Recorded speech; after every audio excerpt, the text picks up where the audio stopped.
Labdien, dārgie klausītāji, skatītāji! Šodien kārtējais podcasts no sērijas personības būvniecībā. Raidam no CMB inženieru studijas. Šodien pie manis ir ciemos cilvēks, kurš pārstāv uzņēmumu, kurš ražo būvmateriālu. Es domāju, ka būvmateriāli, kas ir vissvarīgākais būvniecībā, jo ne tikai, man liekas, Latvijā vai Eiropā, bet visā pasaulē neiedomāju neviena būve bez cementa. Cements ir visam pamatā, jā. Tātad viesos ir Māris Gruzdiņš, Sijā Švenk Latvija, valdes loceklis. Principā viss. Es gribētu teikt, ka galvenais, bet laikam pats galvenais tur neesi. Jā. Saīsinātais varētu būt komercdirektors, kāds agrāk arī es biju. Tad, kad es kļuvu par komercdirektoru, tad tagad tas amatnosaukums ir tāds izplūdis garāks, laikam, jo arī tā ir tā tendence, ka laikam grib paskaidrot jau, ka tavā amatnosaukumā jau ir skaidrs, ar ko tu nodarbojies. Un tad man ir cementa tirdzniecības un loģistikas direktors Baltijas valstīs, tāds garš. Bet valdes loceklis tas? Jā. Un tad ir kaut kāds vēl valdes priekšsēdētājs? Jā, mums ir valdes priekšsēdētājs un vēl kopā mēs esam. Mums ir rūpnīcas direktors, kas ir polis, valdes loceklis, tad mums ir materiāla direktors un betona direktors Iegoris. Tad mums ir juridiskās daļas un tā teiksim vides departamenta vai direktore un personāla daļas, darba drošības direktore. Es tagad sāku jau. Pats sāc aizmirst visus. Tik daudz direktori. Visi kolēģi, jā, bet interesanti bija tas, ka tad, kad es vēl Cemeks laikos kļuvu par valdes locekli, tad laikā es biju vienīgais latvietis, kā valdes loceklis. Bet tā labi, līdz Cemeksam mēs vēl nonāksim. Es gribēju prasīt, kam jānotiek? Švenks ir Eiropas lielākais vai viens no lielākajiem cementa ražotājiem kopumā? Nebūtu, jā. Bet Baltijā un tur protams, jo šajā mirklī ir gan Brocēna cementa rūpnīca, gan Švenk grupai pieder arī Akmenes cementa rūpnīca. Tad kopā. Līdz ar to šīs abas rūpnīcas ir Švenk grupā. Trešā rūpnīca ir Heidelberga Materiāls, tagad viņiem nosaukums cementa rūpnīca Kundā. Tā kā katrā valstī ir pa vienai cementa rūpnīcai. Tā ziņā Baltija ir tāds unikāls. Divas rūpnīcas Baltijā. Ne, 3 rūpnīcas. 3 rūpnīcas Baltijā. Katrā valstī. Tātad Igaunijā viena, Latvijā viena un Lietuvā. Bet Švenk ir kā tiešām ģimenes uzņēmums, ar ģimenes kā īpašnieki. Joprojām, Joprojām. Viņi 175 gadus mēs nosvinējām 2 gadus atpakaļ, tagad šogad 177 gadi. Viens no senākajiem vai vecākajiem būvmateriālu ražotāju uzņēmumiem Vācijā. Tā kā viņi tās saknes no Bavārijas, tur viņi arī joprojām mums centrālais office ir Ulmē. Tā kā Vācijā ir 4 cementa rūpnīcas, līdz ar to iegādājoties no Cemeks Brocēnus un to Ziemeļa Eiropas terminālu tīklu, kas mums ir, uz kuriem mēs vedam cementu, viņi tiešām dabūja sev klāt tajā savā portfolio tajā laikā uzreiz 6 valstis. Norvēģija, Zviedrija, Somija, Igaunija, Latvija un mēs vēl Baltkrieviju vedām vēl tajā 2019. Gadā. Pat cik viņi dabūja? Tas bija 340 miljoni. Viņi nopirka Brocēna rūpnīcu ar visiem īpašumiem, kas ir gan betona rūpnīca, gan karjeri, gan šie termināli tīkls, gan daļa Akmenes rūpnīcā, jo Cemeksam vēsturiski piederēja, negribu samelot, ap 40%. Un tad 21. gadā, pa 2 gadu laikā īpašnieks, vai teiksim, valdes priekšsēdētājs, kas ir Švenk grupai, nomenedžēja, ka tiek atpirktas daļas no tiem privāti īpašniekiem, kam joprojām piederēja vēl Akmenes cementa rūpnīca. Pa lielam es kaut kur lasīju, kad Cemeks, pirms tam bija Cemeks bija Meksikāņi. Meksikā bāzēts vai, teiksim, dibināts 1905. gadā, arī tātad ļoti sens. Bet viņš joprojām biržā kotēts uzņēmums, Ņujorkas biržā, Meksikas biržā. Šis stāsts pat liekas interesants, kāpēc meksikāņi nopirka Cemeksu savā laikā. Kā viņi to izdabūja? Nē, tas ir Cemeks nāk no Cemeks Meksikāno, tāpēc viņš ir Cemeks. Kā viņi iegādājās brocēnus, jo Eiropā bija tāda RMC grupa, kurā ietilpa arī brocēni, jo tur tā vēsture... Kas bija? Labi, sākam tad vēsturi. Mēs spējam atpakaļ ar vien tālāk. Varbūt ne to 36. gadu.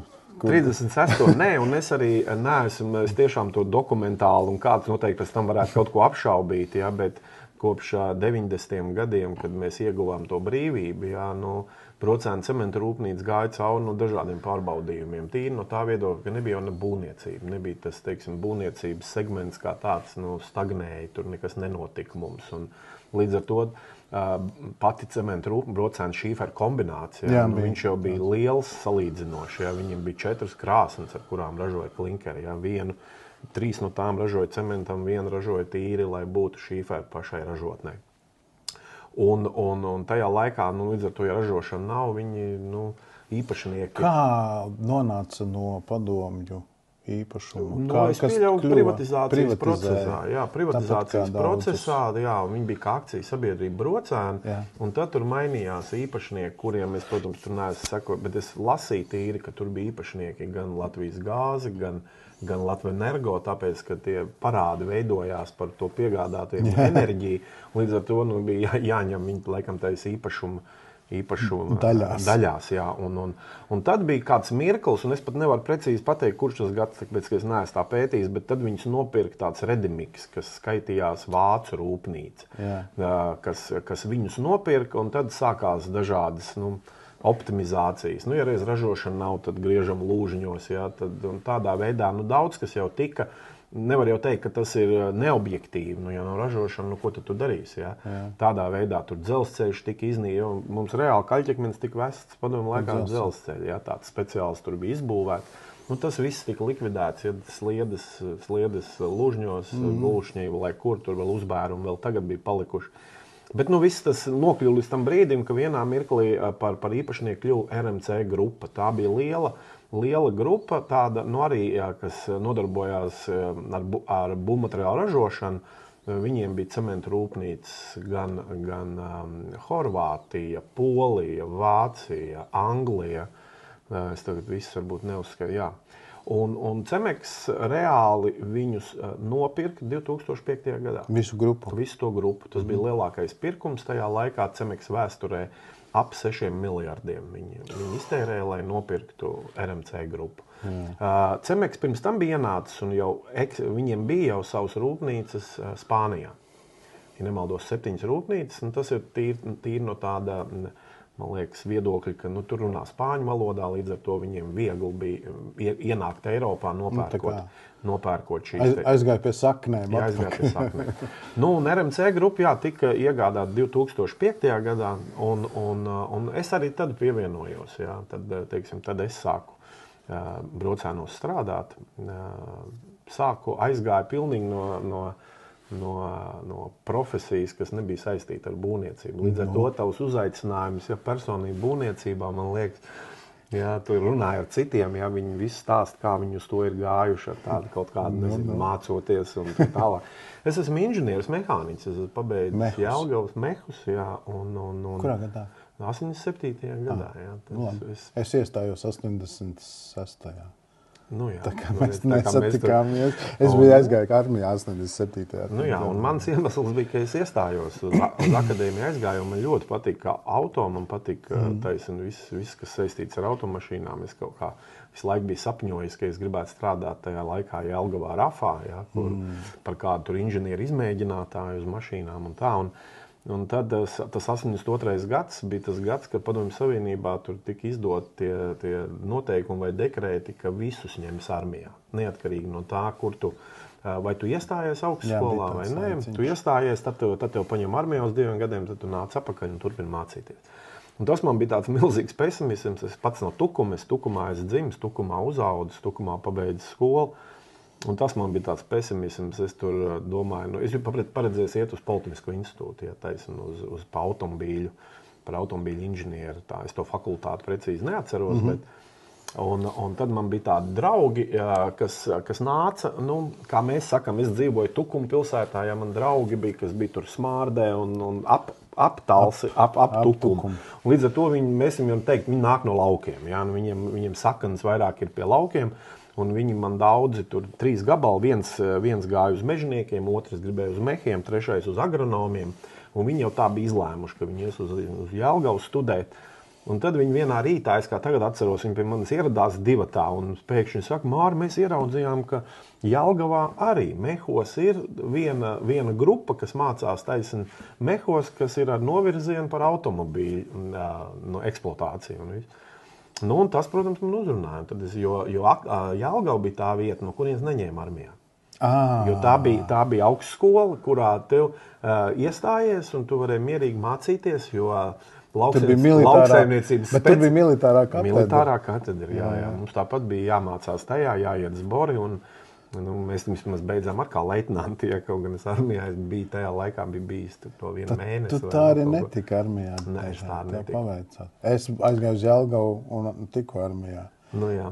Mums tāpēc bija tas gads, 82. gads bija tas, kad Jelgavas akadēmijā sastājās visi. Tajā laikā bija basketbolisti muižnieks, miglnieks, un tie bija ekonomikas fakultātē, jo viņi visi tādā veidā centās, un tā arī tika prom no armijas, lai nebūtu jāiet. Jā. Es pieļauju, ka viņiem arī tajā laikā patika labāk spēlēt VFA nekā ASK Rīga, kur tāpat skaitījās kā armijas klubs. Jā, mums šāds podkāsts bija ar zvanu par basketbolu. Tur var paklausīties visu šo stāstu. Jā, par to, kā VFS izauga.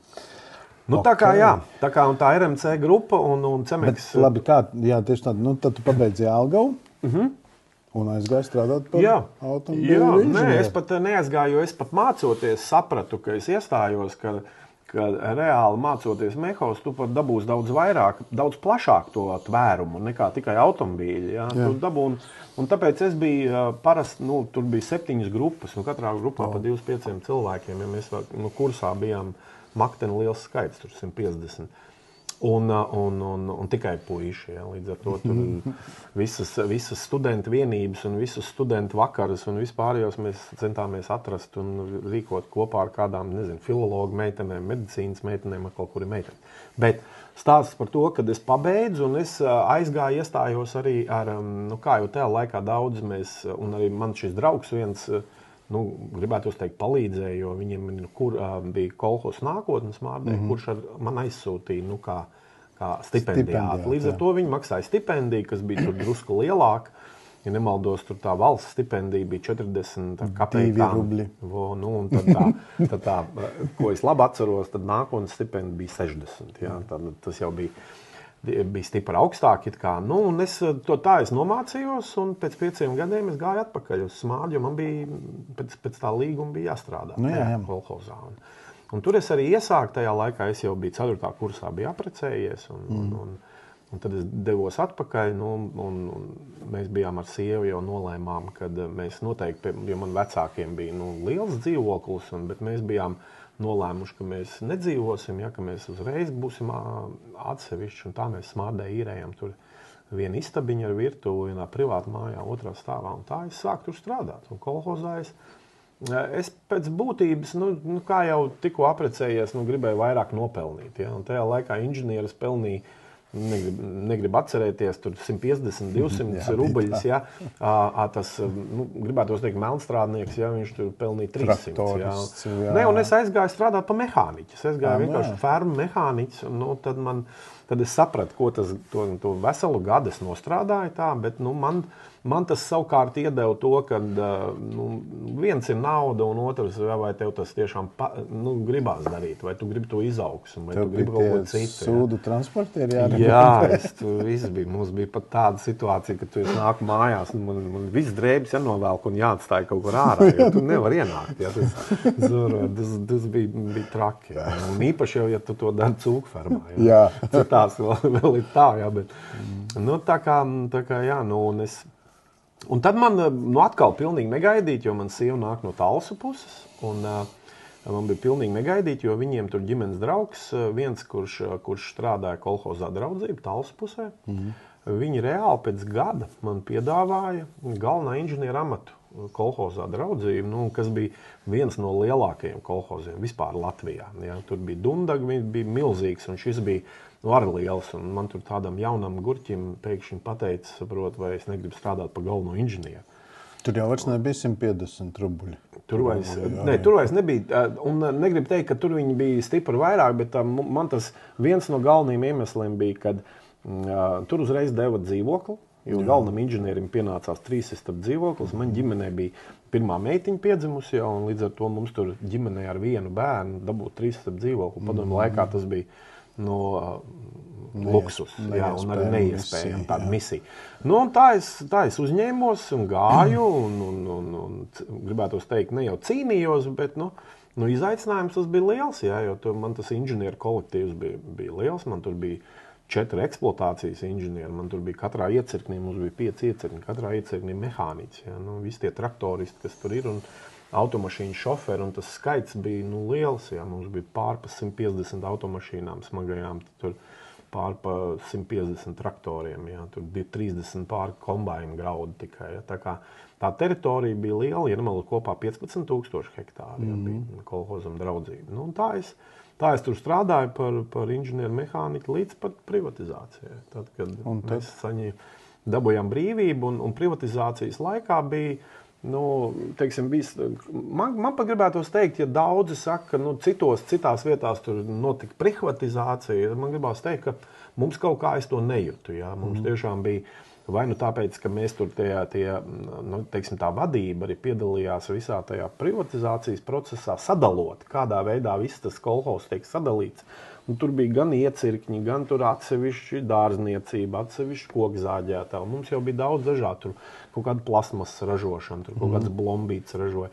Un tas viss tika salikts kaut kā tādās paketēs, kur cilvēki pēc tam ar savām pajām varēja pieteikties un privatizēt. Protams, lielākā daļa pieteicās, ja ir iecirknis ar visu tehniku, ja, tad viņi piesakās tur. Ja, un tur veidoja dažādas korporatīvas sabiedrības. Un, protams, lielākais bija interesi visiem bija tur par kokzāģētāju, par dārzniecībām, tas tāds peļņas avots.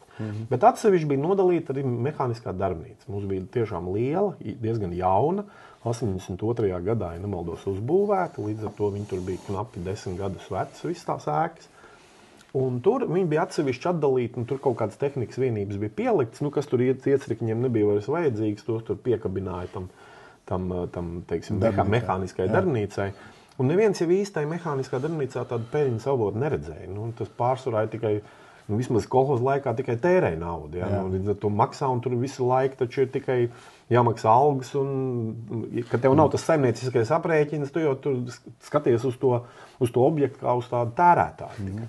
Un tad gala rezultātā bija situācija, ka pienāca tas pieteikšanās termiņa gals, un es pat nebiju plānojis, domājis, ka tur mums vajadzētu pieteikties. Un beigās nāca man tie vecie inženieri paši un teica, liekamies kopā, ja?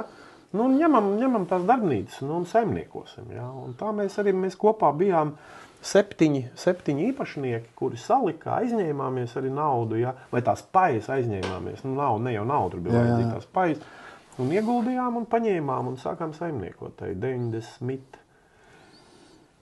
Liekas, ka 3. gads bija, kad mēs nodibinājām. Un no 93. gada līdz pat tam 2005. gadam es tā uzņēmumā arī strādāju pa vadītāju. Ko jūs tur darījāt? Mēs tur remontējam tehniku. Tā kā liels servis. Jā, sniedzām pakalpojumus un, protams, attīstījām daudz dažādus papildus. Viens no tiem, kas tagad, protams, ir ļoti redzams, ir tas pats DPD, kurjeru servis. Mums pieņemsim bija, mēs bijām daļa. Tajā laikā viņš bija, es pat aizmirsu viņu sākumā nosaukt. Jā, DPD viņš ir tagad. Bet viņš pirmais viņam bija, es pat neatceros nosaukumu. Izveidojās uzņēmums, kas nodarbojas ar šīm paku piegādēm, un mēs bijām pa Talsu un Kuldīgas. Ja. Mēs bijām tie, kas mums tur bija 3 busiņi laikam. Viņi atveda visas tās preces līdz mums. Ja, mums bija speciāla noliktava, kurā mēs viņus turējām. Ja, un tad mūsu busiņi savukārt izvadāja pa Talsiem un pa Kuldīgu. Un tas bija viens no tādiem virzieniem. Tad mēs arī mazu kokzāģētāju attīstījām. Tad mēs bijām tie, kuri paņēma aga industriālās gāzes. Ja, mēs, piemēram, viņas tirgojām tai savā reģionā. Tad mēs paņēmām jaunus biznesa virzienu, piemēram, ienāca iekšā John Deere. Mēs bijām John Deere pārstāvu Kurzemē. Ja, remontējām, sniedzam apkalpes. Jo es nezinu, kā tagad John Deeram, bet tajā laikā viņam bija tā teiksim, policy, ka viņiem ir tikai viens pārstāvs. Ja? Piemēram, viņiem ir tikai viens SIA, kas viņus pārstāv, un tad tālāk tie izvēlās vienkārši savus. Ar ko strādāt. Ja? Un mums bija tajā laikā Jelgavā bija tie puiši, un tie arī bija mehu puiši, kas bija, un es ar viņiem arī iepazinos, un ar viņiem arī sākām strādāt, apkalpojām līdz ar to John Deere kaut kādu laiku. Ja? Tā kā visu laiku centāmies kaut ko, lai tā izdzīvošana būtu kreatīvi. Jā. Tā kā. Un tad bija tas viens mirklis, kad tu kaut kā, pirmkārt, jau es jūtu, man laikam pienāca tajā uzņēmumā tas mirklis, kad tu strādā, un tu jūti, ka tu kā vadītājs skanēs jocīgi. Tu jūti, ka tu neesi vairs vajadzīgs. Jā, es zinu. Viss strādā, viss šancē, viss laba notiek. Sajūta no vienas puses. Protams. Un tad tu no vienas puses tu vari teikt, cik labi, ka tu tā visas sakārtos. Viss strādā, viss notiek. Un tu sāc domāt, kaut kā vajag atkal sev pilnveidot. Un es tīri interesi pēc sāku skatīties dažādus, es domāju, kaut kādus citus darbus, kur es varētu būt kā darbinieks. Ja? Jo es biju pavadījis Amerikā 1 gadu, no 94. līdz 95. gadam, dēļ tā, ka man sieva brauc tur studēt uz gadu. Un man angļu valoda bija. Viņa ir pedagogs, bet tas būtu vēl garš stāsts. Mums vajag otru podkāstu. Par sievu. Ne par sievu, jo viņa šajā mirklī, protams, pēc tam tas man ļoti ir saistījis arī visā manā darbā, jo viņai šī brīdī ir privāta skola, Talsos Kristīgā vidusskola, kas tika dibināta 95. gadā. Bet tātad es to gadu pavadot, es atgriezos, un es jau padomu laikā to angļu valodu biju mācījies ļoti. Nezināju, ko nozīmē visi tie mazie vārdiņi, un and un viss pārējais. Bet aizbraucot tur, protams, tajā gadu laikā tu iemācījies kaut kā, un atgriežoties es vienu brīdi, domāju, man angļu valoda ir, tad es sākšu kaut kādu, varbūt kāds darbs. Un es uz dažādiem pretendēju. Es braucu uz dažādām intervijām, tur kaut vai Skānī. Man Skānijā arī strādāja, un joprojām strādā viens no kursu biedriem. Un viņi tur meklēja Baltijas apmācības centru vai kādu tādu vadītāju. Neizturē. Tu neiztur vienu konkursu, tu neiztur otru konkursu, un tu sāc domāt, kur tā problēma. Ja? It kā tu jūties, ka tu esi tāds labs menedžers, bet kaut kā neiet.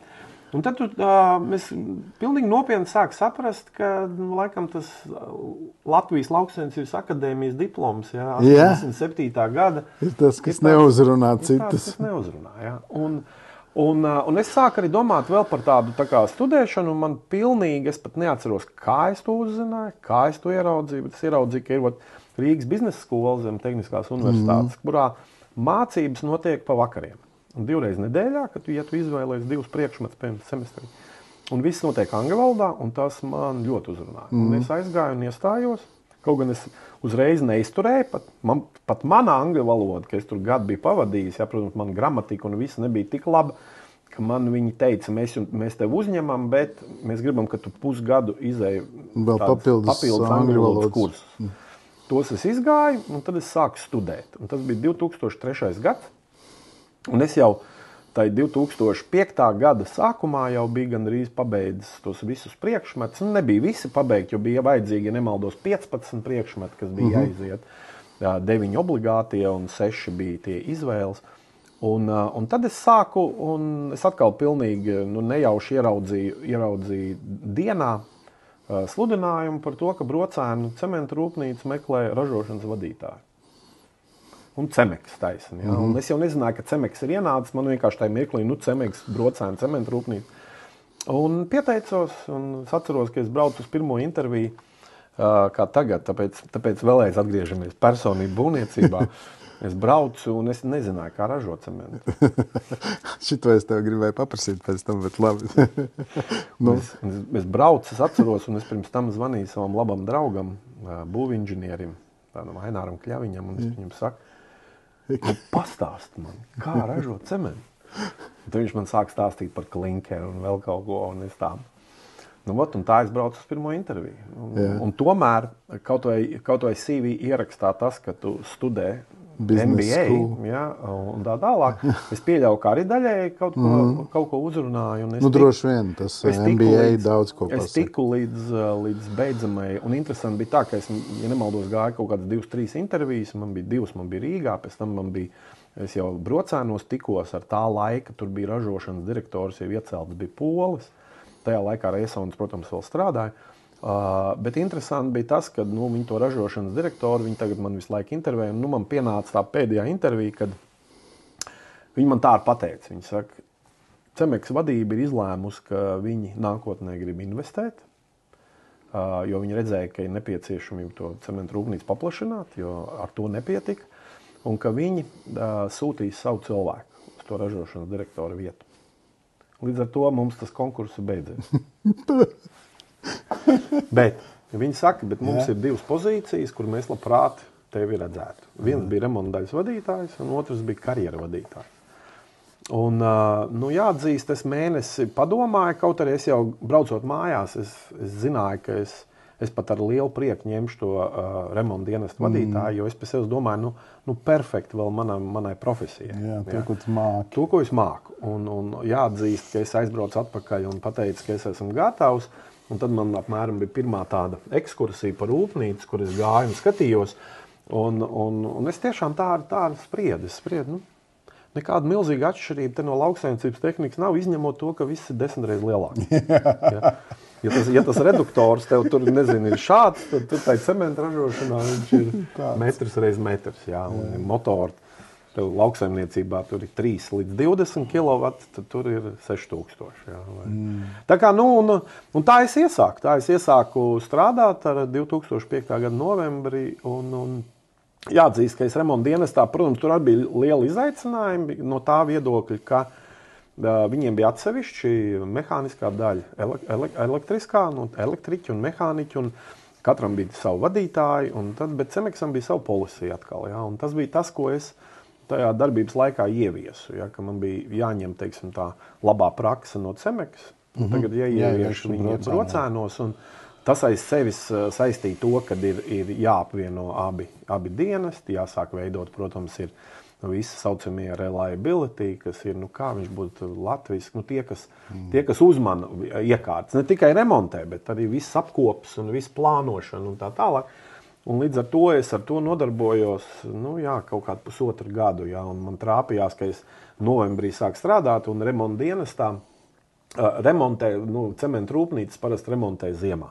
Dēļ tā, ka sezona ir, jā, tad mēs ar to klinkeru, kas ir saražots, jā, varam to cementu malt arī tur janvārs, februāris, un tajā laikā rūpnīca var apstādināt, lai viņi remontētu pašu krāsni. Tagad pauzi, un tagad izstāstīt, kā ražot cementu. Es pieļauju, ka daudzi būvniecībā to nezina. Es apmēram nojaušu, jo es esmu bijis pie tevis ekskursijā un redzējis to.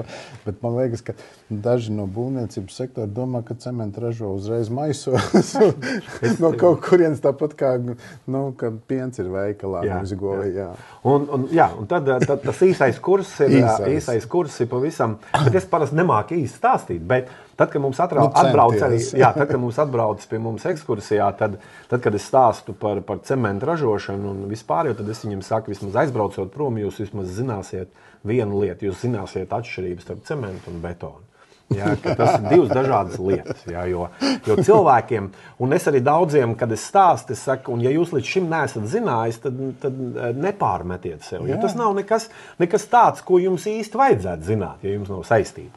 Nu jā, bet cements tiek ražots no vienas puses ļoti vienkārši, no otras puses, protams, ka tas ir gan energoietilpīgs, gan finansiāli ietilpīgs. Nu, es neveltu nosaukt, lai uzceltu jauno rūpnīcu, Cemex ieguldīja apmēram 300 miljonus. Jā, šis man likās, viņi ieguldīja 300 miljonus un pēc tam pa 340 pārdeva. Nu, tā kā baigi neuzvārījās galīgi. Ne, galīgi ne. Un ņemot vērā to, kad nāca vēl tajā visā klāt ir karjeri, betona rūpnīcas un termināla tīkls, kas ir viss Skandināvijā. Protams, ka nē. Jā. Bet tā tad cements. Cements reāli ir galvenā sastāvdaļa kaļķakmens. Kaļķakmens, māls, smilts un drusku dzels, mēs saucam dzels rūdu, dzels oksīds, kas ir nepieciešams. Procentuāli tas ir 80, tur 15, ja nemaldos 4 un 1. Tad 80 kaļķakmens, tur 15 māls, tur 4% smilts vai 3%. Un tās ir tās izējvielas, ko reāli ar dzirnavām samal pulveri veidā, un tad viņas augstā temperatūrā viņš tiek apdedzināts. Vai, teiksim, sākumā, protams, viņš izkūst, veidojas dažādi procesi, un gala rezultātā iegūst no tās krāsnes, kurā iekšā temperatūra ir 1500 grādi, pat lielāk vēl, jo nedrīkst būt zemāk par 1450, tad veidojās šis klinkers. Un tas klinkers ir tas subprodukts vai tā izejuma materiāls, no kura tālāk jau samaļot, pieliekot klāt ģipsu vai anhidrītu, kas ir tas sulfātu nesējs, tur reāli dabūna cementu. Dažādas piedevas vēl tagad arvien vairāk mēs viņus sākam dēļ to, ka ir piedeva cementu un tā tālāk. Bet tātad šī klinkera ražošana ir tā būtiskākā. Un kāpēc tas ir Brocēnos? Jo pirmā cementa rūpnīca, es domāju, daudz nezinu, bija Rīgā. Viņa bija Podraga ielā un Šmits uzņēmējs viņu uzbūvēja arī 19. gadsimta beigās. Un tad viss krīts un kaļķakmens tika importēts. Tas tika atvests, jo neviens nezināja, ka Latvijā ir arī kaļķakmens. Un tad, kad šīs iegulas blakus Cieceres ezeram tika tur atrastas, tad 36. gadā arī tika pieņemts tas lēmums, ka būvēs rūpnīcas uz vietas Brocēnos. Un tāpēc Brocēni ir Brocēni. Bet vēl joprojām pietiks tas kaļķakmens Latvijā. Jā, un kaļķakmens mēs vēl tikko stāstījām mūsu vienam sadarbības partneram, kad akmens rūpnīca mums atrodas uz dienvidiem, cik kādi 80 kilometriem, mēs ņemtu tādu taisnu līniju. Tad kaļķakmens rezerve ir tā, ka sākās no Saldus un tad iet kaut kur caur Auci, tur lejā līdz pat akmenē. Viņš tāda banāna veidā, mēs tāpēc bieži sakam, mēs rokam no viena gala, viņi roka no otra gala. Jautājums tikai, cik dziļi viņš atrodas. Un tie gali laikam ir visaugstāk, jo ekonomiski izdevīgi vai pamatot ir tad, ja tev tā virskārta ir ap 6 metriem. Ne vairāk kā tur līdz 8 metriem. Jo tik līdz viņš iet un tev jānoņem tik liela, milzīga virskārta, tas ir ekonomiski ļoti neizdevīgi. Un tāpēc es pieļauju, ka tā banāna vidū viņš kaut kur atrodas diezgan padziļi. Bet, ja ir nepieciešamība, varbūt izdevīgāk tomēr rakt viņu tur nekā vest kaut kur no Dānijas vai vēl kaut. Kur bija pie Knaufa, kur to ģipšakmeni, mēs tur bijām tajās karjerās, kur zem zemes viņi rakārā. Tur jau arī nebija nekāda virskārta 6 metri, tur bija ritīgs kalns. Tā kā tur vēl sarežģītāk. Skaidrs, es domāju, ka tagad īsais kurs, kā rodas cements. Bet bija tāda, es nezinu, vai tas bija patiesība vai bāma, tu vari pateikt, kad bija tie treknie gadi, kad bija mums te bišķi problēmas ar betonu, rukumiem un tādām lietām. Mums bija daudz tādas ekspertīzes tieši pa grīdām. Un tā visi teica, ka tagad Brocēnos cementu vai klinkeri neražo, ved no Polijas un tikai maļ. Nebija tāds. Tāds brīdis nav bijis nekad. Vismaz kopš 2005. gada nav bijis. Tad tas bija. Bet es izstāstīšu. 7. 8. Tad es izstāstīšu. Tur bija situācija nevelti, kāpēc Cemex pieņēma lēmumu būvēt jaunu rūpnīcu, bija tāpēc, ka trūka cements. Līdz ar to bija liels ažiotāžs par to, kas notiek Brocēnos, ko viņi tur dara. Un tur pat bija atkal, man ir dienā pat saglabāts rakstīņš, kurā tiek Cemex. Es, protams, tajā laikā nebija vēl komercdirektors, bet kā Cemex tiek apvainots, ka viņš tur neražo, ka viņš speciāli rada to deficītu un tā tālāk. Bet tajā laikā Brocēnu rūpnīca varēja saražot apmēram 500 000 tonu cementu. Gadā. Latvijas patēriņš tajā laikā bija apmēram 800,000. Tātad 300,000 vajadzēja atvest.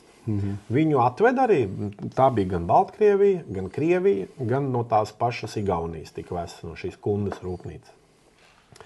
Un tādā mirklī Cemegs saprata jau, ka viņš grib būvēt jaunu. Sākumā bija doma jaunu krāsni vecajā rūpnīcā. Tad bija doma, kad būvēs rūpnīcu, bet ne tik jaudīgu. Galā tika izlemts būvēt šo te rūpnīcu ar tādu nominālu jaudu, 1,6 miljonu, kaut arī mēs tik daudz neesam vēl nekad ražojuši. 1,3 miljoni ir tas mūsu maksimums, ko mēs esam saražojuši. Bet tajā laikā tātad Cemegs paredzēja, ka tā izaugsme Latvijā būs un kad reāli tas miljons būs nepieciešams. Bet papildus tam, sakarā ar to, ka Cemegsam ir šīs milzīgās iespējas, tāpēc, ka tas ir liels koncerns, tika atrasts klinkers, 2007. 2008. gadā, kad rūpnīca vēl tikai sāka būvēties, un mēs ražojam tikai no vecās rūpnīcas, ka mēs klinkeri varam atvest papildus, bet tas bija tikai papildus. Un tas tika vests no Filipīnām. Mums atnāca 2 lieli kuģi. Viens kuģis atnāca, abi viņi nāca uz Klaipēdu, jo tajā laikā, piemēram, Liepāja tādas kuģis nevarēja uzņemt. Ventspils mums atteica, pateica, ka mums neinteresē. Tajā laikā viņi dzīvoja un peldējās naudā. Līdz ar to viņiem tas nebija būtiski. Mums Klaipēda piekrita un Klaipēda arī uzņēma šo te klinkeru. Reāli viņš bija jāizkrauj krastā, protams, un tad mēs ar dzelzceļu vagoniem viņu pamazām vedām uz Brocēniem. Un tas pirmais kuģis ar 50,000 tonnām pāri tur atnāca, un viss bija ok, bet, kad atnāca jau otrais kuģis, tad mēs piedzīvojam šo lielo krīzi, kas sākās 2009. Gads, kad cementa patēriņš Latvijā no tiem 800,000 nokrita līdz 300,000. Un, protams, ka tajā mirklī vairs nevienam nebija nepieciešamība. Jā. Tas tā klinkers. Jā, bet tas klinkers, protams, mums bija no tā viedokļa, ka tas jau tik daudz mūs, teiksim, neievainoja tādā ziņā, ka mums viņi nebija ko likt, bet interesanti bija redzēt, kā tirgus uz to reaģēja, vai klienti kā reaģēja. Pirmā brīdī bija, vediet tik šurp vienalga pa kādu cenu, mēs viņu nopirksim. Jā. Un tad, kad šī krīze sākās, tad ir pa dārgu, tad nevar, jā, un tā kā, tas bija tāds viens brīdis sarežģīts, jo tas otrais kuģis, jā, viņš trāpījās, pa pusē trāpījās jau krīzes laikā, un tur atkal ieslēdzās teiksim, tas mans, jo es jau biju tajā laikā, ja es biju pa komerces direktoru, ko tad mēs darīsim, jo, ja Latvijas tirgus ir 300,000, un mēs kaut ar veco rūpnīcu ražojam 500,000, jā, un jaunā rūpnīca ceļās. Ko tu darīsi ar to visu? Jā. Jo bija pat vadība, Cemegs vadība apsvēra iespēju to rūpnīcu iekonservēt, nebūvēt tālāk. Jā. Bet man pat tagad gribās teikt paldies Dievam, ka tas tā nenotika, jo bija pārsniegts, tas kā reizēm sauc to, tā kritiskā robeža bija pārsniegta, ka vajadzēja investēt. Nebija kur apstāties, iekārtas jau visas nāca un tā tālāk. Un tad, protams, mums ir tas svarīgais ar eksportu. Jā, cik daudz mēs spēsim atrast eksporta tirgus. Jā, un tad bija, kas tad tās tuvākās valsts, ko tad mēs varam? Reāli Somija bija paredzēta, jau teiksim, visā tai portfolio, ka mēs Somiju eksportēsim caur Liepājas terminālu, tas bija uzbūvēts. Līdz ar to Somija bija vairāk jāpierāda tiem mūsu kolēģiem, jo tur jau mūsu kolēģi strādāja. Tie, kas to cementu arī pārdeva un tālāk pierādīt, ka mēs varam saražot labu cementu. Tas bija tas interesantākais, ka viņi mums neticēja, ka mēs varam saražot tikpat labu cementu, jo viņi tajā laikā saņēma no Cemegs Vācijas un Polijas, un viņiem likās, ka kas tie latvieši tādi? Ko viņi spēs? Labi, tas nekas, ka viņi tur Cemegs, mūsu kompānija, bet gan jau nespēs saražot. Un tur bija pat kurioza situācija, ka mums tajā laikā rūpnīcas direktors bija vācietis, un viņš, protams, pielika visas pūles arī vecajā rūpnīcā, ka mēs saražojam ļoti, ļoti kvalitatīvu, tīri no stiprības viedokļa augsts. Jo viņi tiešām tajā laikā mēs neražojam vēl 52,5 cementu ar stiprību, un viņš saražoja, un es atceros, ka mēs viņu pat iepakojam maisos, lai varētu aizvest, jo negribējās vest tur 25 tonnas ar vaļējo, jā, iepakojam maisos un aizvedām uz paletēm. Un nedzirdējām no viņa kādas 2-3 mēnešus neko. Un beig galā nāk tas mirklis, ka mums būs jāsāk eksportēt caur to Liepājas terminālu. Un kad Cemeks ir teicis, tā reģionālā vadība pateica, viss mēs no Polijas vairs nedosim, tad sāks Latvija. Un pēkšņi mēs sazināmies ar tiem saviem somu kolēģiem un sakam, kā Cements? Viņi saka, bet tas jau nebija jūsējais.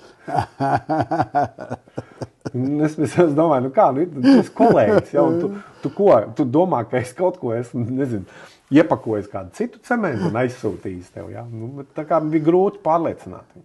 Bet tad iznāk, ka tas cements aizgāja caur Vāciju pie Nē, mēs viņiem aizvedām. Viņi vienkārši saka, viņi neticēja, ka mēs esam saražojuši. Viņi domāja, ka tas nav... Jā.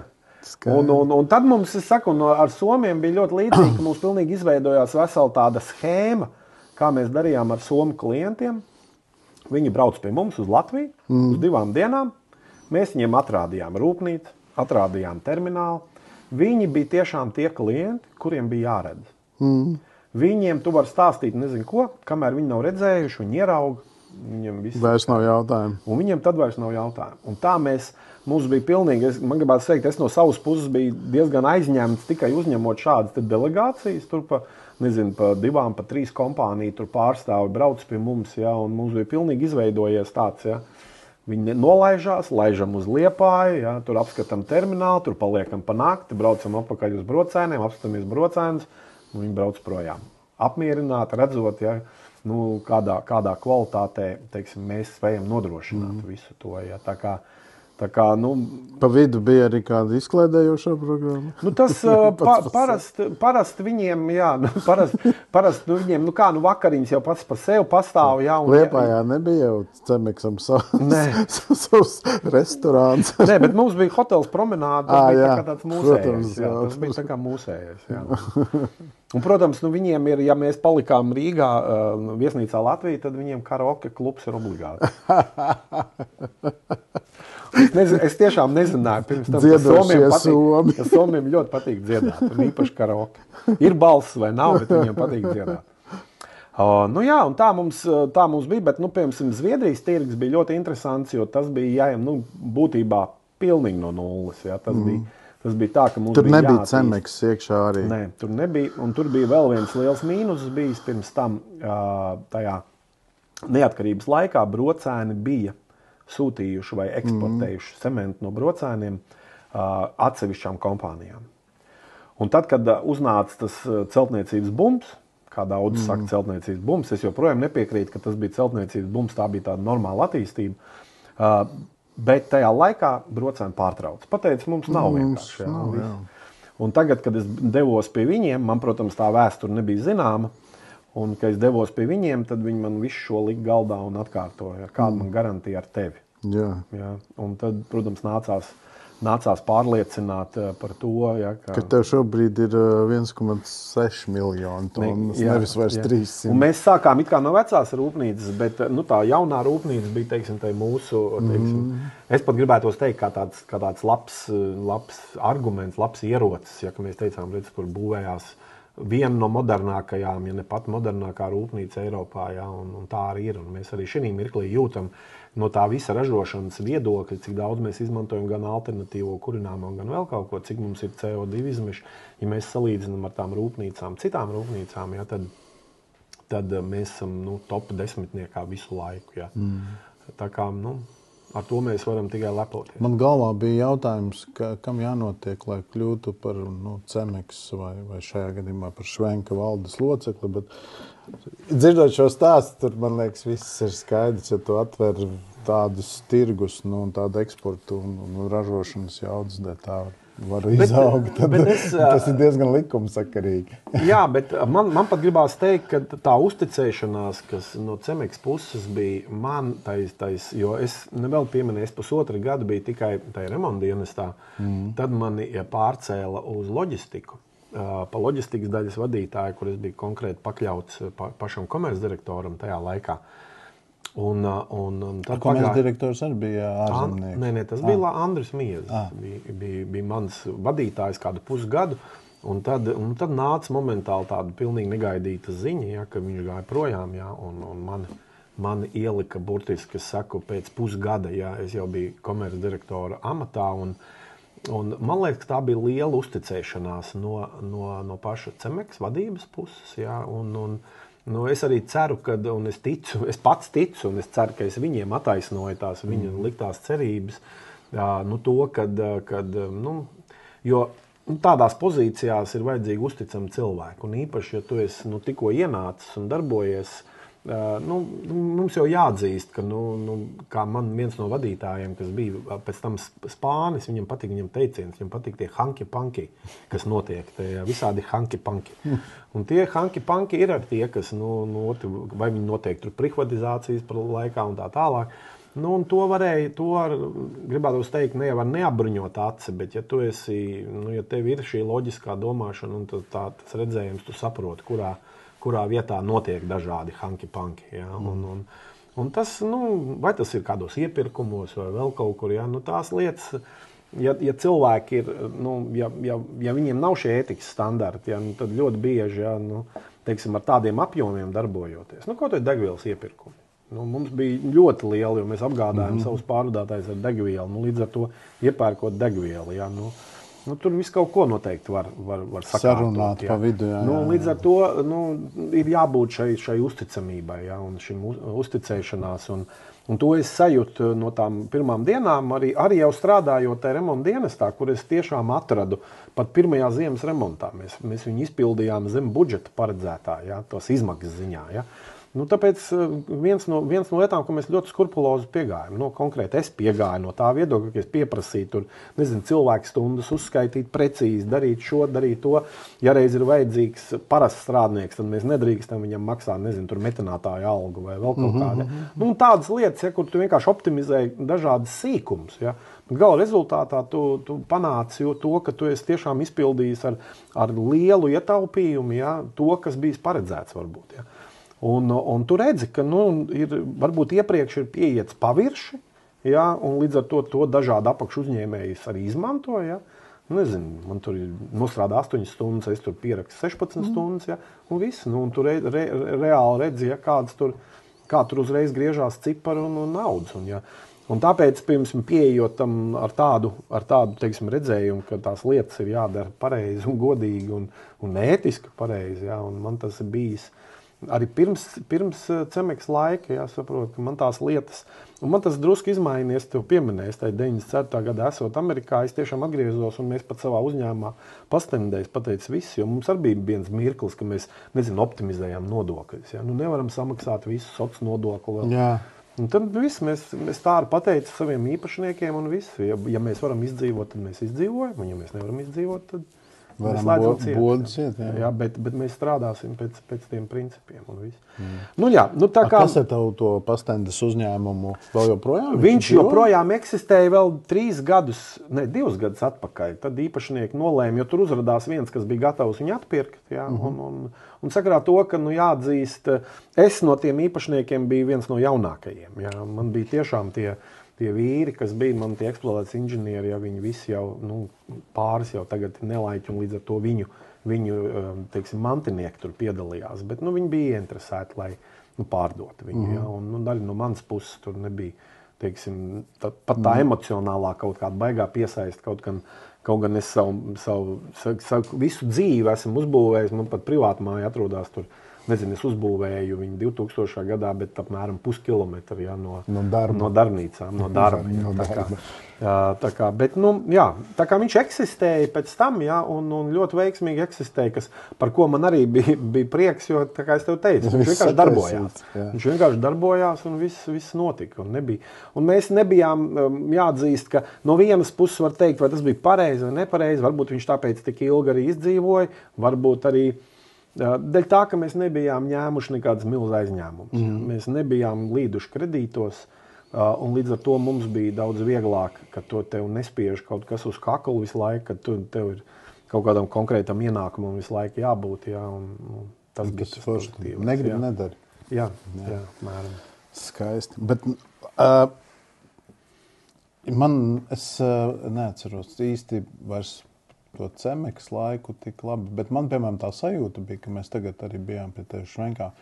Man liekas, ka šobrīd rūpnīca ir vēl modernāka. Viņa ir, tā kā izlaizīti, tāds ritīgi tu jūties tā kā nevis, ka tur ir dedzina klinkeru, viss putekļos, viss maļkā, tas varētu būt bija brocēna laikā, kad tu brauc garām un tev visur tur redzams tikai pelēkas mājas, viss. Ka šobrīd likās, ka tā rūpnīca ir tik jau augstā līmenī, moderna. Vai tā ir, kad Švenks ienāca vēl ar kaut kādu savu jaunu politiku pilnīgi tajā iekšā? Jā, un es domāju, ka viņi ienāca ar to politiku, kuru man jāatzīst, es ar savu ilgo pieredzi, man jau nākamgad būs 20 gadi, teiksim, cementa industrijā. Tad, kad notika šis darījums 2019. gadā, mēs tikko nosvinējām 5 gadus, jo tas bija 1. aprīlī. Tika noslēgts šis darījums, tātad 5 gadus atpakaļ Švenki ienāca un es atceros, ka mums pirmajā reizē konkrēti kā ar vadību tikās mūsu izpildu direktors, kas ir Švenk grupas, Tomašs Pannagels. Viņš teica tādu frāzi, kuru man grūti bija noticēt tajā laikā. Viņš teica, ka mēs gribam, lai šī rūpnīca ir efektīva, lai viņa ir pelna, un mēs gribam peļņu guldīt atpakaļ rūpnīcā. Un man pie sevis likās, apmēram tā kā tu teici, pirkums 340 miljoni, liekas, taču ir... Kaut kā vajag atpakaļ. Kaut kā vajag atpakaļ visu to dabūt, Un, zin kā, kādreiz tas teiciens atsist visu atpakaļ. Man viņš tik ļoti nepatīk, bet... Un man kaut kā negribējās tam ticēt. Es, protams, sapratu, ka ir jāsaka tādi vārdi, bet tad, kad es ieraudzīju, kad tika apstiprināt mums visi kapeks, kas saistīti ar jauno dzirnavu, ko uzbūvējām, un jauno silosu 5 cementa tipiem, ko uzbūvējām. Daudz dažādas citas investīcijas, kā alternatīvā kurināmā žāvēšanas iekārta, kas vien maksā 3 miljoni. Mums mēs tagad savilkām kopā, pēdējos 5 gados Švenks ir investējis atpakaļ 70 miljoni. 70 miljoni. Bet tas ir tik daudz, cik nopelnīja, vai vairāk? Man pat gribās teikt, ja mēs tos 5 gados paņemam, tas varētu būt apmēram tas pats. Varbūt drusku vairāk mēs esam nopelnījuši.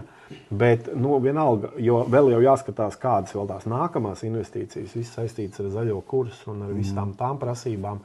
Bet tas, kad, un pirmkārt jau vēl 2020. gads nāca ar Covid. Un mums jau 19. gada beigās bija apstiprināts to, ka mums ir jābūvē jauna dzirnava un jābūvē jauns silos. Un nāca Covid, un es biju pārliecināts, ka tur tiks apturēts tas projekts. Un tomēr ne. Un tika pieņemts lēmums, un es biju, tādā ziņā, es esmu tiešām, teiksim tā, vīrs un vārds, to var teikt par viņiem, kad viņi tiešām to, un protams, tu biji arī mūsu jaunajā ofisā, kad tu biji, jūs jau piedarāt, atvainojāt. Jūs piedarāt. Tā būtība ir kas, tas arī tāds labs pierādījums. Mēs Cemeks laikā, un ne jau tāpēc, ka varbūt Cemeks negribēja investēt, bet apmēram no principa, ja es esmu investējis tos 300 miljonus, un tad es gribu to atpakaļ. Un jāatzīst, ka tie 11 gadi, kas bija, kur mēs varējām gan arī vai katru gadu, protams, strādāt ar to nominālo jaudu, bet ja tev eksports ir tik liela daļa, ļoti daudz cementā apēda loģistika, to peļņas daļu, kas tev jāeksportē, jo jebkurš cementa ražotājs jau daudz vairāk gribētu, lai tā tirgus daļa ir Latvijā, te, kur tās transporta izmaksas ir vismazākā. Un līdz ar to, protams, tas gaidītais, teiksim, peļņas procents, Cemeksam, viņš viņu neapmierināja no tā viedokļa, lai vēl guldītu kaut ko iekšā viņā, tajā rūpnīcā. Un līdz ar to tāpēc mēs, protams, jo cementa rūpnīca pat pa sevi jau prasa, katru gadu tas kapeks, lai tikai viņi strādāt ir. Ja citi uzņēmumi ir, viņi investē miljonu, un tad viņam tas liekas, ka tā ir milzu investīcija, un tā tas arī ir. Bet mums ir vajadzīgi vairāk miljonu, lai tikai to rūpnīcu darbinātu. Tāpēc es arī teicu, ka tā cementa ražošana, varbūt izliekās tāds parasts pulveris vien ir, pelēks, bet lai viņu dabūtu, tās investīcijas, kas ir nepieciešamas, viņas ir milzīgas. Un līdz ar to, bet man gribās teikt, ka jaunā rūpnīca, viņa jau arī Cemeks laikā bija. Man gribās teikt, no tā viedokļa, vai tīrāk vai netīrāk, man liekas, viss tā mūsu komanda, kas darbojās, un gan vadības, gan darbinieki, es domāju, ka ir bijuši visus šos gadus tā, ka tā rūpnīca tiek uzturēta. Jā, mēs viņu uzturam. Citu gadu vairāk, citu mazāk, ja tur pēkšņi varbūt kaut kas ir jāiekonomē, ja, bet zāle ir jāpļauj, ceļi ir jātīra un viss ir jādara, lai izskatītos labi. Ne tikai tad, kad brauc prezidents vai premjers vai vēl kāds, ja, bet ikdienā. Ja, ikdienā un tas jau ir tas pozitīvais, ka tāpēc man arī patīk, teiksim, arī tā pašā rūpnīcā atrasties, ka tu redzi, ka cilvēki patiešām deg par to savu darbu. Tur ir forši. Tur ir forši. Tur nav tikai tu netīrā. Un tā labā lieta jau ir tā, ka redz, daudzi, kad salīdzina ar veco rūpnīcu, un tu pareizi to saka, arī man tajā laikā, pirms es nezināju neko par brocēniem, ja, viņi bija vien pelēka pilsēta. Ja, tur brauc. Man tur reizēm nācās, ka es braucu futbolu spēlēt, kad es biju vēl tur tukumnieks. Un tad tev likās tāda monstru pilsēta, bet pelēka viss.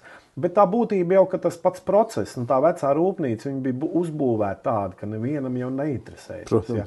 Un ne jau tik daudz varbūt no tā procesa, teiksim, no tā paša klinkera ražošanas procesa tev nāca putekļi gaisā.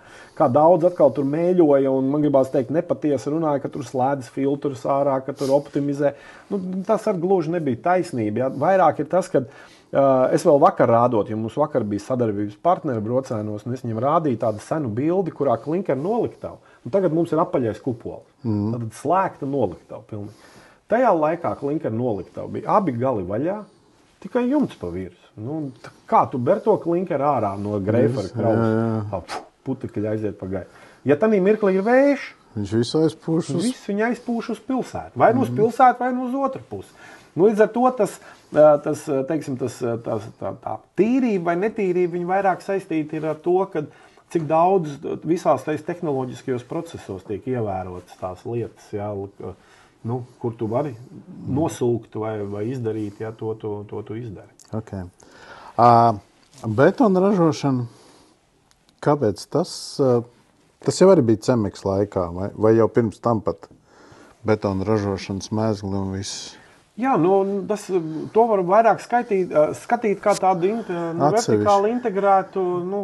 Mēs ražojam cementu, mums ir arī betona mezgli, līdz ar to mēs jau neesam. Bet tur nav likts tas uzsvars. Jā, jo tad mēs jau varam aiziet arī līdz betona konstrukciju liešanai, ražošanai un māju būvniecībai.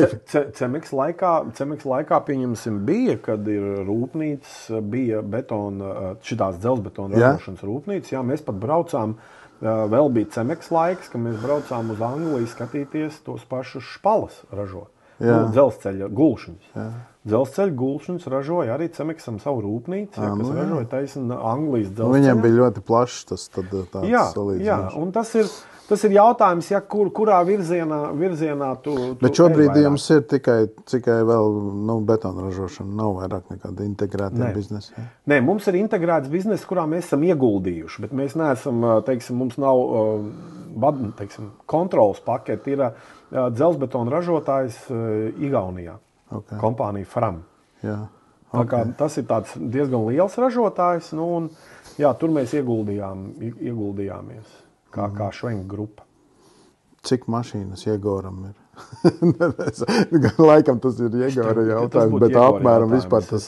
labi, viņam ir tie tur maisītāji, bet tev ir atkal tie sistēmas. Par cementvedējiem es te varu teikt, mums ir vairāk kā 90. Okay. Viens brīdis bija 93, viņas var plusā, bišku mīnusā mainīties. Jāatzīst, tad, kad es iesāku pa komercdirektoru strādāt, mums bija 20 cementvedēji. Mums nebija Igaunijas tirgus. Jā. Igaunijas tirgus noņem ļoti lielu daļu, jo tur kā viena mašīna aiziet, tā viņi visu dienu prom. Latvijas klienti, es nezinu, bruģakmens ražotāji, brikeris, viņam var aizvest ar vienu mašīnu 4 kravas dienā. Jā, tur man ir viena mašīna, un viņa pazūd. Jā, viņa ir aizbraukusi, jā, viņai vēl jānakšņo vai jāizlaiž tie. Kā ar kuģi ved, tad tas ir speciāls kuģis? Jā, tie ir speciāli pneumatiskie kuģi. Jā. Viņiem ir, teiksim, ar gaisu mēs viņu Liepājas terminālā iepūšam to cementu kuģī. Bet aizvedat ar cisternām līdz Liepājai? Jā un nē, jo mēs jau 2,5 gadus vedam arī ar dzelzceļa vagoniem.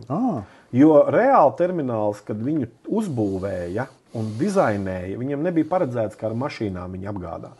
Bija paredzēts, ka uz viņu vedīs ar dzelzceļa vagoniem. Turpat ir izkraušanas punkts, paredzēts, tad tu izkrauj no dzelzceļa vagoniem, hoperiem, un viņš iet pa lielu šito te kausa elevātoru, viņš nes viņu augšā un tad sadala vai nu uz vienu vai otru silos. Un tikai tad, kad mēs viņu nodevām eksploatācijā, tad mēs pēkšņi sapratām, ka var arī vest ar mašīnām. Un sapratām tāpēc, ka viņam tīri no tehnoloģiskā viedokļa bija uztaisīta viena truba uz augšu, kur, lai iepumpētu cementu, uzpūst tos 50 metrus augšā, lai izmēģinātu visu iekārtu. Iekraušanas, visus skrūvu konvejerus un visu. Un tad beigās mēs sākām domāt, kāpēc tā nedarīt arī ikdienā.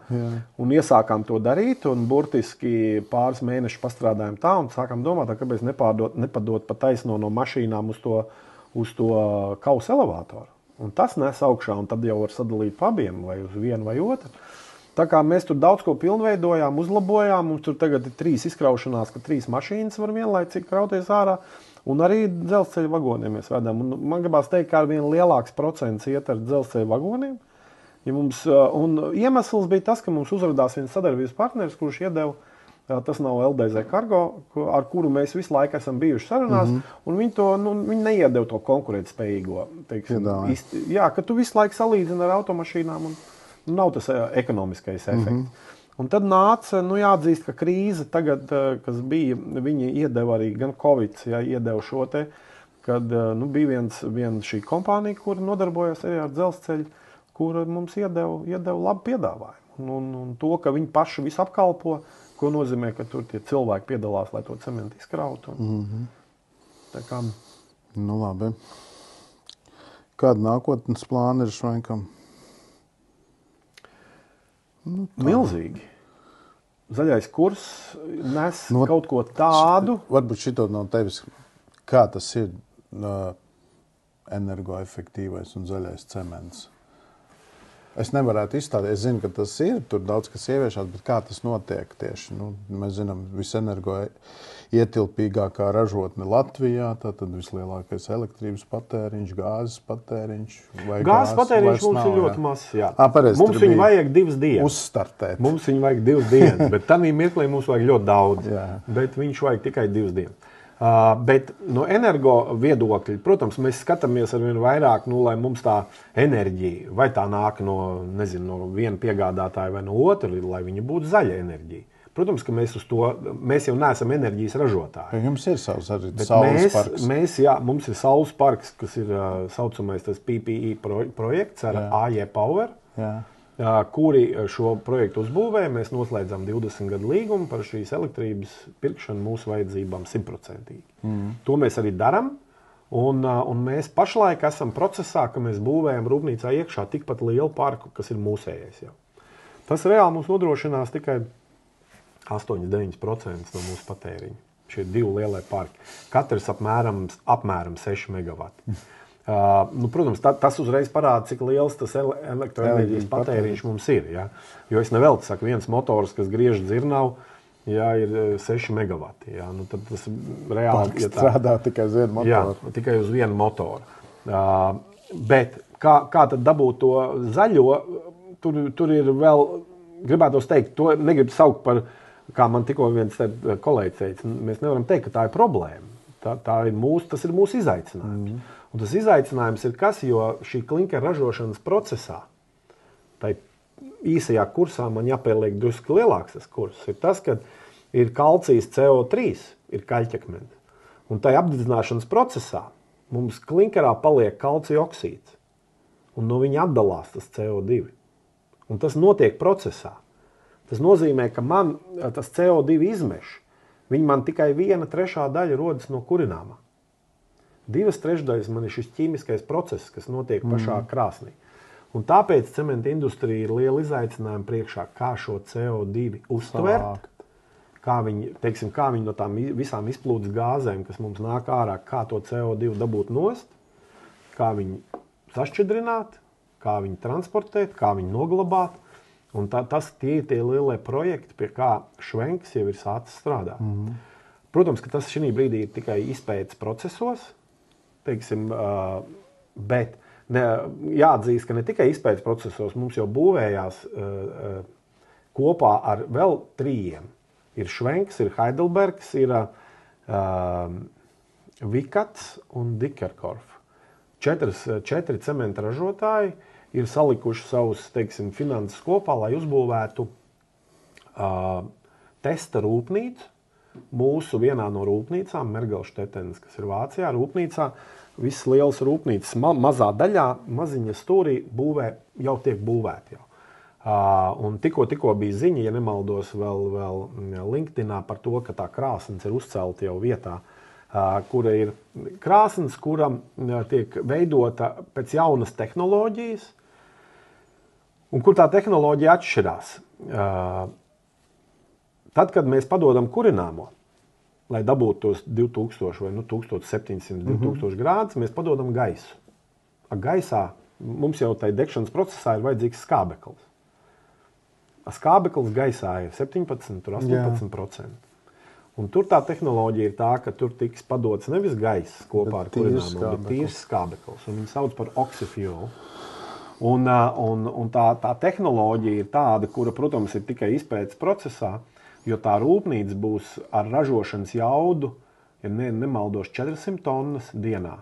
Mums brocēnos ražojam 3000. Tātad rūpnīca, kas ir 7 reizes mazāk, 8 reizes. Kopējā investīcija tur arī tiek lēsta ap 300 miljoniem, lai uzbūvētu tādu rūpnīcu.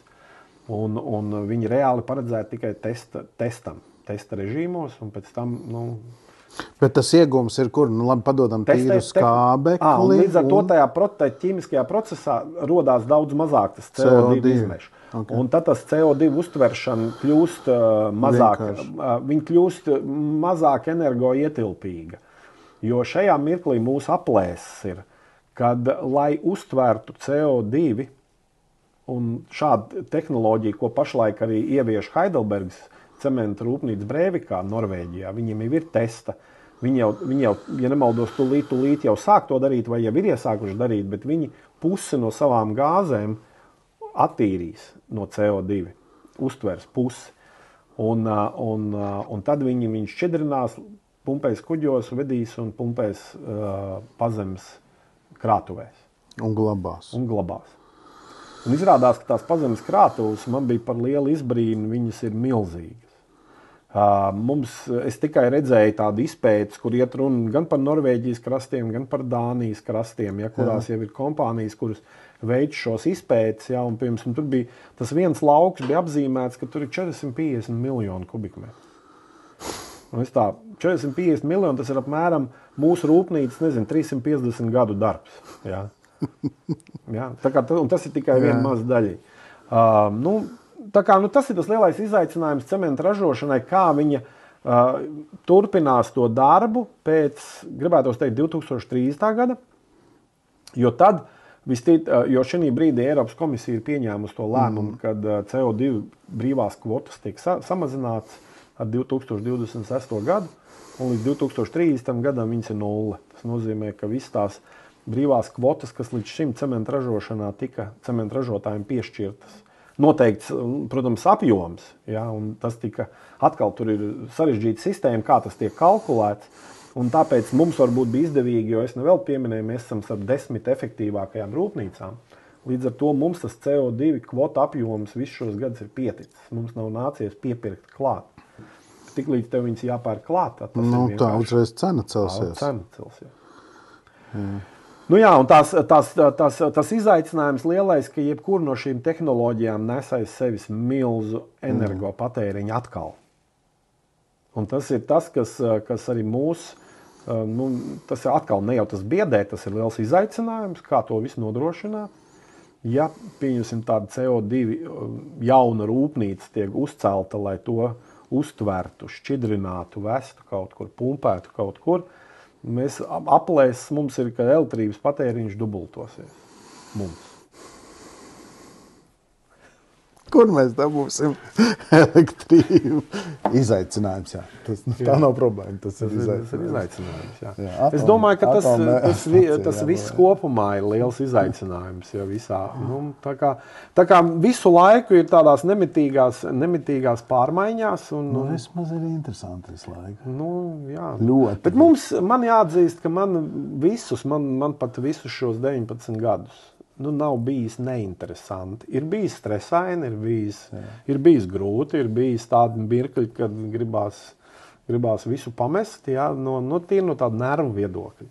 Bet to, ka neinteresanti, nav nevienu gadu. Vienmēr kaut kas man pat pārdošanas menedžeri reiz teica, viņi saka, mums nav nevienas gads, ka varētu tā.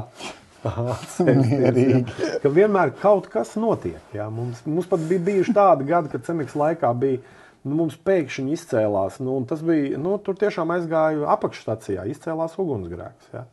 Neliels, tur neviens neko neciet, bet, protams, mums nācās apturēt dzirnavu, visu malšanu, nezinu, cik tur beigās pagāja, 2 nedēļas, ja, ka mēs nevarējām. Un tad sākās pārdošanas daļai, ja, ka tev ir, tu reāli esi pa lielam sakot izpārdots, ja tev viss ir sadalīta apjoma, un tagad tev jāsāk domāt, kuram tu vedīs, kuram tu dos, kam tu nedos, kam tu limitēs, ar kuru tu sarunāsi, ja, vai viņš var pagaidīt, vai viņš nevar, vai tas būs Somijas tirgus, vai tas būs Zviedrijas tirgus. Un tāds tev pēkšņi, tas man, ja nemaldos, bija jūnijas vai jūlijas. Ja.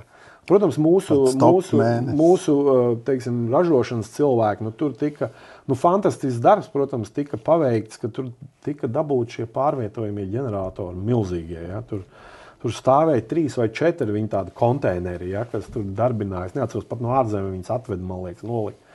Un tie darbināja, ražoja elektrību, lai mēs varētu tās dzirnavas atkal iegriezt un varētu darbināt. Tā kā, trāpās tādi atsevišķi gadījumi, kur tu pēkšņi pilnīgi negaidīt. Liekas, ka viss strādā, viss iet, un tad atkal kaut kas notiek. Jā. Tā mums Krievija aizvērās 2016. gadā. Ja? Arī tu it kā strādā, viss normāli, visi tirgi atkal to esi izpārdots, un te pēkšņi vienā mirklī viņi pieņem šo standartu, ja? Un tev 30% no tavu pārdošanas ir apstājās. Un tad tas izaicinājums, ko darīt. Kas tev vēl bez darba? Kaut kāds hobijam atliek laiks? Es agrāk es ļoti sportoju. Es biju, un man gribās teikt daudziem maniem darba kolēģiem, kurus es tagad redzu spēlēju, kur arī jau ir tais gados ap 40, ja, kuri tur iet sitās ar hokeju un vispār. Ja es viņiem saku,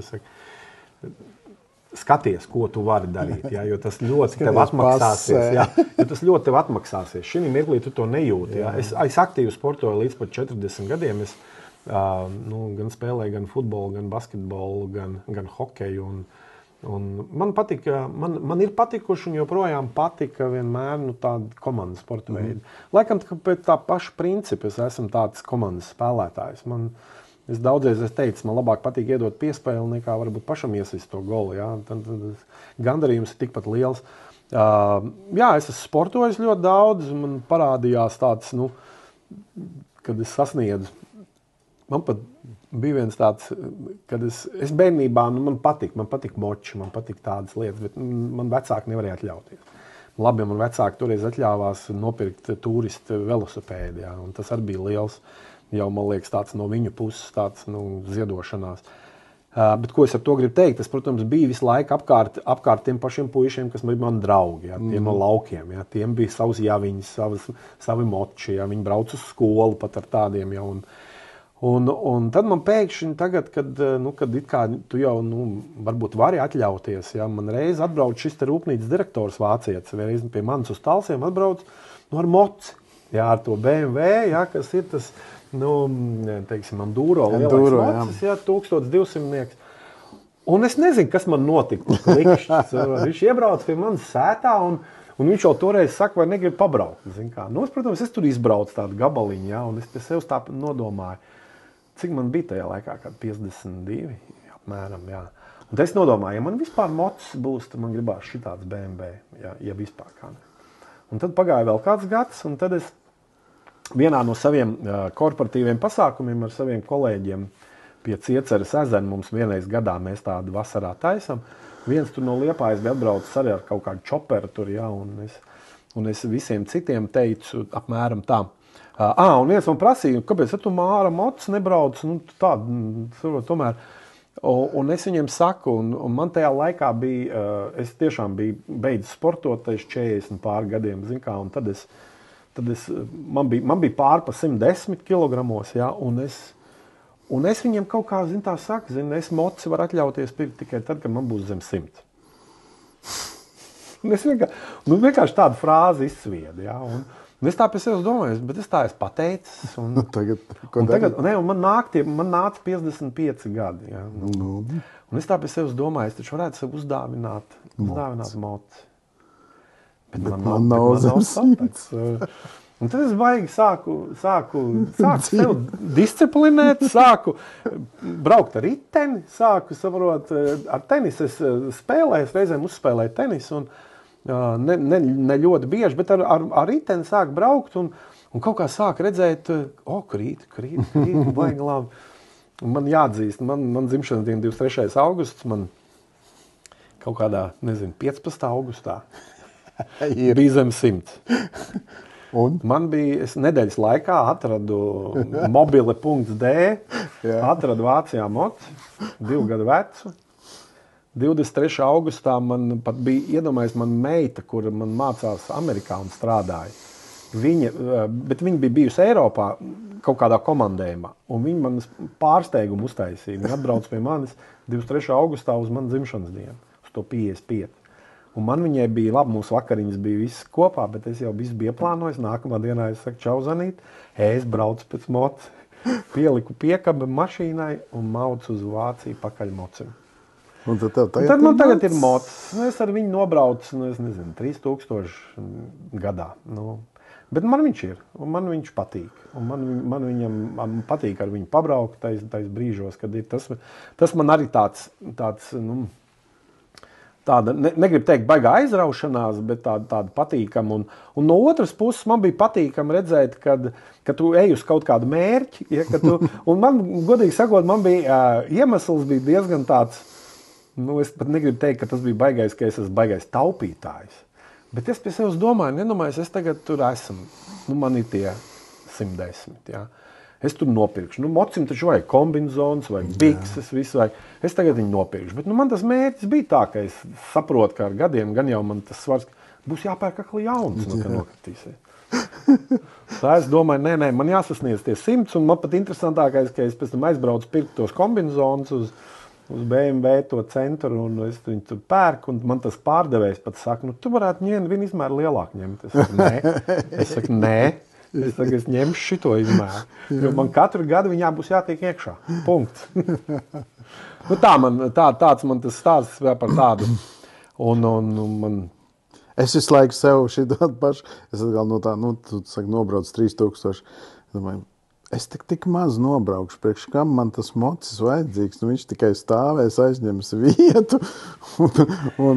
Bet redz, mēs esam tā paudze, un es tāpēc saku, es tagad redzu tā nākamā paudze, vai teiksim tie mani bērni, ja, kuriem jau arī jau pār pa 30, bet vēl jaunāki, ja, viņiem domāšana ir savādāk, ja, un viņiem vairs nav tāda, ka es ļoti bieži salīdzinu ar vienu lietu, un tad man vismaz citiem nav bijis arguments pret to. Es saku, es esmu tā tipa cilvēks, vai teiksim, varbūt tā paudze, kuram vajag te pat un tūlīt. Jā. Un es tev ļoti labi saprotu. Jā, un es viņam teicu, man ir piemērs tāds. Es burtiski kaut kādus 5 gadus atpakaļ tīri savai lietošanai nopirku piekabi mašīnai. Mazu piekabi. Lai varētu aizvest kvadrociklu vai vēl kaut ko, vai ielikt vienalga ko. Es saku, lai nopirktu piekabi, tur nekāds bizness apakšā, biznesa modelis. Ja tev kāds paprasīja, kāpēc tu tērē 1500, nopērkot piekabi, kur tu izmantos 4 reizes gadā? Jā, tu vari izdīrēt, iebrauc Statoilā. Taisn tā. Tu aizbrauc, paņem pa 25 mērķiem, 30, iedomājies, cik tev gadā tas maksās? Jā. 120, kāds tur biznesa projekts? Bet es viņam atbildu vienkārši. Man to piekabi vajag. Sestdienas rītā, 7 no rīta. Vai piekdienas vakarā, 9. Kad es izdomāju, ka vajag. Ka man viņu vajag. un es viņu aizēju, piekabinu, un es viņu vedu visu, ko man vajag. Man viņu vajag tepat, un man viņu nevajag aizbraukt kaut kur noiet. Un es saku, un jaunā paudze domā savādāk. Viņiem vajag no A punktu uz B punktu, un tāpēc jau ir visi kāra guru, un visi CTB un visi pārējie. Nu, viņi no A līdz B, viņiem nav svarīgi tas, ka viņš var iziet ārā, iekāpt, un viņam ir laiks padomāt, aiziet, noiet, jā. Un tā ir ar daudzām lietām. Un, protams, es jau daudzreiz saku, ir jau cilvēki. Tas jau arī saistās ar to, ka nenoliedzam. Tad, kad tu vari atļauties to. Ja? Tas jau arī ir. Kad tu nevari, tad nevar. Un es esmu tomēr arī dzīvojis ar tādu. Es esmu arī jebkuram padomu devis, ja? Un arī saviem bērniem. Ja? Man liekas, trakākais ir paņemt kaut kādas kredītas, lai aizbrauktu kaut kur ceļojumā. Ja? Lai kādas uztaisīt, un pēc tam izšķirties. Vienalga, tas ir pats trakākais. Nedariet tādas lietas. Ja? Darīsiet, kad varēsiet atļauties. Tad, kad varēsiet. Un man liekas, tā ir reizēm man liekas, ka tā ir liela gudrība, ja tu spēj saprast, ka tad, kad tu to vari, tad tu to vari atļauties. Un daudziem ir tā, ka viņi redz tam otram, un tad rodas tas lielais kārdinājums, bet tad man jāizņemās. Davai es aizņemos. Un tā ir tā lielākā muļķība, man liekas, kas tiek darīta. Jā. Forši. Man laikam vairāk jautājumu nav. Mēs jau tā esam. Ritīgi labi. Visu laiku tāds, jā, nokiem. Jā. Paldies, Māri, kā atnāci. Paldies par uzaicinājumu. Kā es jau teicu, es ceru, ka varbūt skatītājiem patiks, bet es neesmu nekāds personība biznesā. Vai būvniecībā. Biznesā varbūt, bet būvniecībā, jo man kaut kā būvniecība liekas, jā, cements ir tāda vienkārša lieta. Kaut gan tu pareizi pieminēji, betons ir otrs izmantotākais materiāls pasaulē. Jā. Aiz ūdens. Bez cementa betons nav nekad. Ir tikai smiltis un šķembas. Un tas jau tā jau ir ceļu būve. Bet labi, ceļu būve arī šobrīd jau cements daudz tiek izmantots. Ļoti daudz. Un tāpēc mēs redzam, ka arī tie ceļi, kuriem tiešām tai stabilizācijā tiek izmantots, viņi ir ļoti cits līmenis. Cits līmenis, jā. Un tas jau ir ļoti patīkami, ja kaut kas tāds. Bet runājot par personībām būvniecībā, es gribu atgādināt klausītājiem un skatītājiem, kad mēs paši šeit iekšā savā CMB inženieru studijā izlēmjam, kurš ir personība būvniecībā, un tie ir mūsu izteiktie kritēriji. Neviens mūs neatbalsta, mēs to darām paši dēļ savas intereses un sava tāda patikšanas dēļ. Tā kā paldies, Māri. Paldies par uzaicināšanu. Paldies klausītājiem, skatītājiem. Lieciet laikus, parakstieties un tiekamies nākamajos podkastos. Vislabāk! Vislabāk!